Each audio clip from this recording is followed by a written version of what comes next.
промо на албума на 15 февруари в ПВ. След това на 21 сме в зала Орфей заедно с още 6-7 може би пънки и хардкор банди.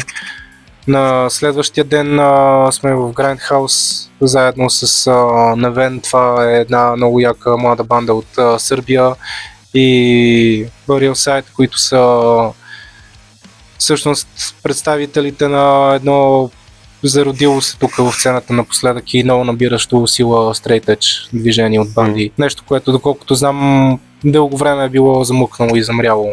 Ама беше голям хит преди и, това. Да, и сега отново млади момчета формират банди и са много едини и много застават за тази идея, което е яко, защото това си е движение в движението. Нали? И тези неща са много ценни за културата генерално. На 27 февруари в Пловдив организираме благотворителен концерт. Той ще бъде смесен. Супер, че излизате извън София.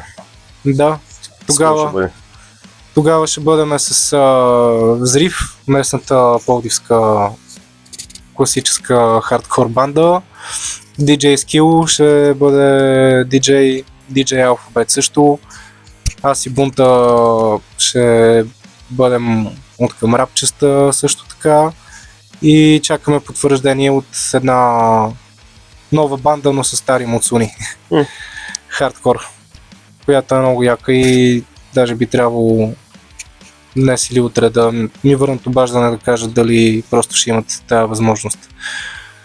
Но точно както сега се случва в февруари, така и септември, октомври, това бяха такива месеци, в които точно завършваме едното участие и някой пич от публиката, който също е в банда или движи организация, казва: момчета, искате ли другата или по-другата седмица да свирите?